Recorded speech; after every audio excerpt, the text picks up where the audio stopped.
नमस्कार दोस्तों, आपका अपने YouTube चैनल जी के स्टडी पॉइंट में आपका स्वागत है। अगर आप यूपी टीजीटी पीजीटी इतिहास विषय की तैयारी फ्री में करना चाहते हैं तो आप मेरे चैनल को जरूर से जरूर सब्सक्राइब करें, क्योंकि आपको मेरे चैनल के द्वारा यूपी टीजीटी पीजीटी इतिहास विषय की तैयारी फ्री में वह भी पूरा सिलेबस के अनुसार चैप्टर वाइज करवाई जाएगी। आज के इस वीडियो में शिवाजी का अष्टप्रधान व मराठा प्रशासन से संबंधित जो भी महत्वपूर्ण प्रश्न प्रतियोगी परीक्षा में पूछा जाता है उन सभी महत्वपूर्ण प्रश्नों को आज के इस वीडियो में आप लोगों को बताऊंगा, तो आप लोग वीडियो को लास्ट तक जरूर देखिए। तो चलिए आज की इस वीडियो को शुरू करते हैं। पहला प्रश्न देखते हैं, किस मराठा शासक ने अष्टप्रधान नामक मंत्रिपरिषद का गठन किया था? जो इसका सही उत्तर है वह है शिवाजी। मराठा शासक शिवाजी ने अष्टप्रधान नामक मंत्रिपरिषद का गठन किया था। शिवाजी ने अपने शासन के कार्यों के लिए 8 मंत्री नियुक्त किए, जिन्हें सामूहिक रूप में अष्टप्रधान कहा गया है, जिसमें प्रत्येक मंत्री राजा के प्रति उत्तरदायी थे। अगला प्रश्न देखते हैं, शिवाजी के अष्टप्रधान में वित्त मंत्री कौन था? जिसका सही उत्तर है वह है मजूमदार अमात्य। शिवाजी के अष्टप्रधान में वित्त मंत्री मजूमदार यानी कि अमात्य था। अगला प्रश्न देखते हैं, शिवाजी के दरबार में विदेश विभाग व दरबारी शिष्टाचार का मंत्री कौन था? जिसका सही उत्तर है वह है सुमंत या दबीर। अगला प्रश्न देखते हैं, शिवाजी के अष्टप्रधान में पत्राचार विभाग का मंत्री कौन था? जिसका सही उत्तर है वह है सुरनवीस अथवा सचिव। शिवाजी के अष्टप्रधान में पत्राचार विभाग का मंत्री सुरनवीस अथवा सचिव था। सुरनवीस अथवा सचिव का कार्य राजकीय पत्र व्यवहार का कार्य देखना था तथा परगनों के हिसाब की जांच करना आदि था। अगला प्रश्न देखते हैं,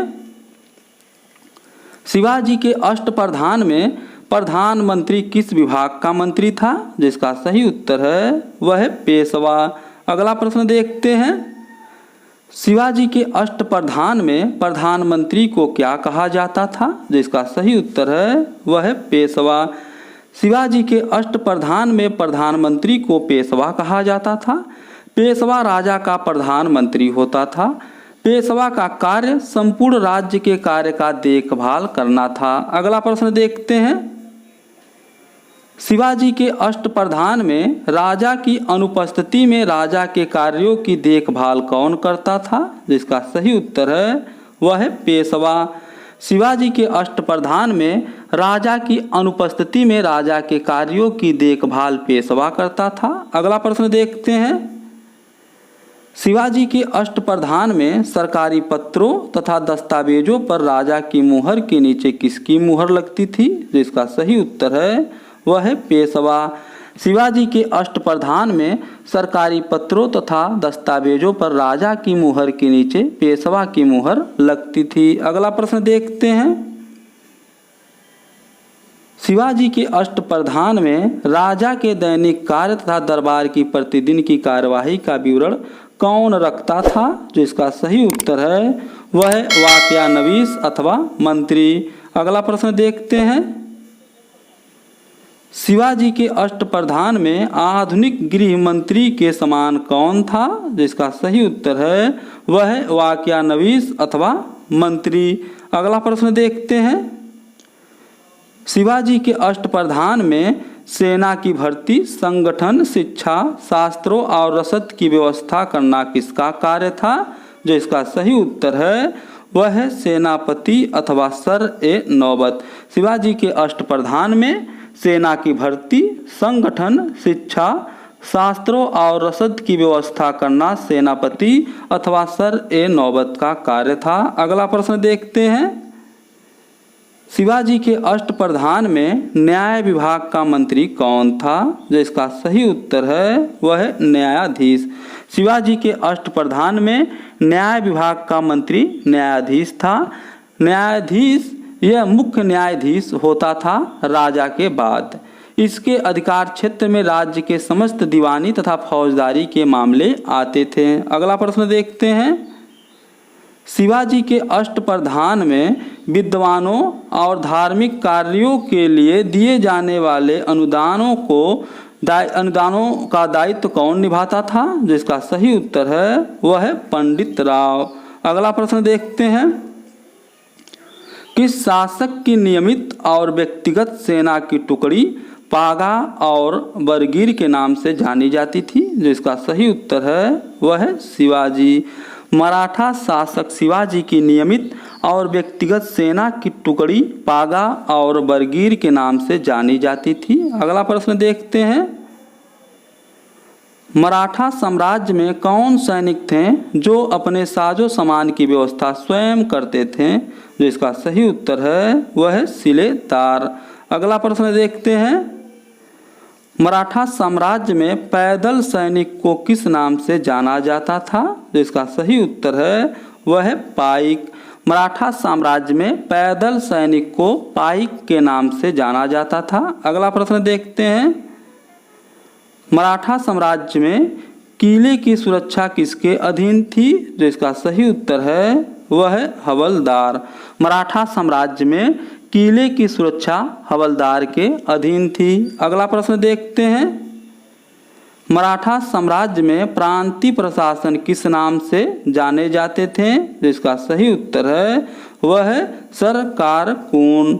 अगला प्रश्न देखते हैं, मराठा प्रशासन में सबसे निचली इकाई क्या थी? जो इसका सही उत्तर है वह है गांव। मराठा प्रशासन में सबसे निचली इकाई गांव थी। अगला प्रश्न देखते हैं, मराठों के न्यायालय को क्या कहते थे? जिसका सही उत्तर है वह है हाजिर मजलिस। मराठों के न्यायालय को हाजिर मजलिस कहा जाता था। अगला प्रश्न देखते हैं, मराठा प्रशासन किसकी भू राजस्व रैयतवाड़ी व्यवस्था पर आधारित थी? जो इसका सही उत्तर है वह है मलिक अंबर। मराठा प्रशासन की किसकी भू राजस्व व्यवस्था रैयतवाड़ी व्यवस्था पर आधारित थी? तो जो इसका सही उत्तर है वह है मलिक अंबर। अगला प्रश्न देखते हैं, शिवाजी द्वारा भूमि माप इकाई के रूप में एक जरीब चलाया गया था जिसे क्या कहा जाता था? जो इसका सही उत्तर है वह है काठो। अगला प्रश्न देखते हैं, मराठा साम्राज्य में ग्राम का मुखिया या मुख्य अधिकारी जो कर संबंधी न्यायिक तथा अन्य प्रशासनिक कार्य करता था वह क्या कहलाता था? जो इसका सही उत्तर है वह है पाटिल या पटेल। अगला प्रश्न देखते हैं,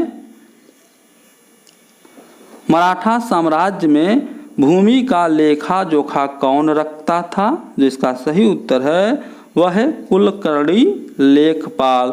मराठा साम्राज्य में भूमि का लेखा जोखा कुलकर्णी रखता था। अगला प्रश्न देखते हैं, मराठा साम्राज्य में पटेल का सहायक तथा कुलकर्णी के लेखे की देखभाल कौन करता था? जो इसका सही उत्तर है वह है चौगुले। अगला प्रश्न देखते हैं, मराठा साम्राज्य में किसके पुष्टि के बिना कोई लेखा स्वीकार नहीं किया जाता था? जो इसका सही उत्तर है वह है देश पांडे जिलाधिकारी। अगला प्रश्न देखते हैं, मराठा साम्राज्य में चौथ वसूल करना किसका कार्य था? जिसका सही उत्तर है वह है काम विसदार।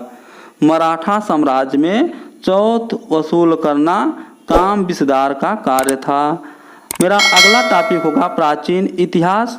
अगर ये वीडियो आपको पसंद आती है तो इसे लाइक और सब्सक्राइब जरूर करें, क्योंकि जब मेरी कोई अगली वीडियो बनेगी तो उसका नोटिफिकेशन सबसे पहले आपके यहाँ पहुँच जाएगा।